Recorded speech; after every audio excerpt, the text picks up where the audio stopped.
জায়গা মতো চলে যাবি, ঠিক আছে? আচ্ছা ঠিক আছে। তাড়াতাড়ি যা।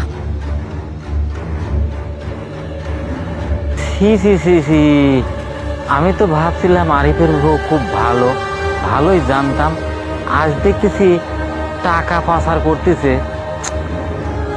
ব্যাপারটা তো সুবিধা মনে হচ্ছে না।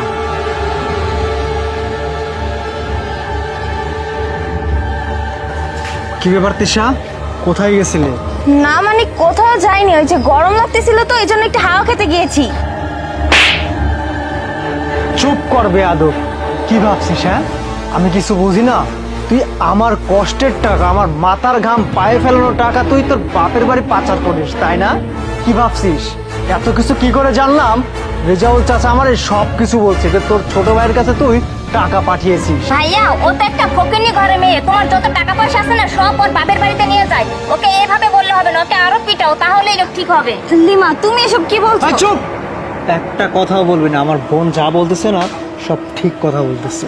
শোনো আরিফ, তুমি যেটা শুনেছো সেটা সত্যি, কিন্তু আমার ভাইয়ের কাছে যে টাকাটা আমি পাঠিয়েছি সেটা তোমার টাকা নয়, সেটা আমার বাবার বাড়িরই টাকা।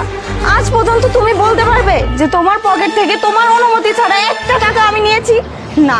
তুমি কিভাবে এটা বলতে পারলে যে আমি তোমার টাকা আমার বাবার বাড়ি দিনের পর দিন পাচার করি? শোনো আরিফ, তুমি যেটা শুনেছো সেটা সত্যি, কিন্তু এই টাকাটা তোমার নয়, এটা আমার বাবার বাড়ির টাকা। আর বাবা টাকাটা জমি বিক্রি করে রেখেছিল বাবার অপারেশন করানোর জন্য। আর আমার ভাবি অনেক চেষ্টা করেছে এই টাকাটা নিয়ে যাওয়ার জন্য, তাই ছোট ভাইকে দিয়ে আমার কাছে রেখেছিল। আর এখন সেই অপারেশন করানোর জন্যই আমার ছোট ভাইকে দিয়ে টাকাটা পাঠিয়েছি।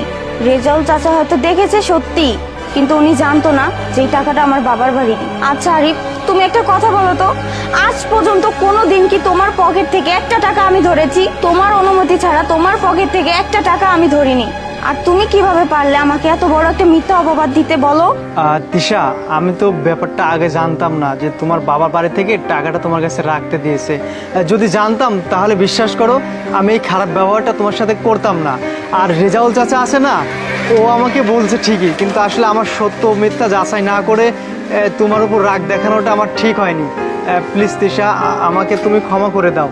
আর তোমার বাবার অপারেশনের জন্য যদি টাকা আরও প্রয়োজন হয় আমি হেল্প করবো তিশা, তবুও তুমি আমার প্রতি রাগ করে থেকো না প্লিজ। ঠিক আছে আরিফ, তোমার আর ক্ষমা চাইতে হবে না। আমি আজকে অনেক খুশি হয়েছি তুমি যে আমার বাবার ব্যাপারটা বুঝতে পেরেছো। যাই হোক, বাবার অপারেশন করাতে হবে তো, চলো তুমি আমার সাথে। আচ্ছা ঠিক আছে, চলো লিমা, চলো।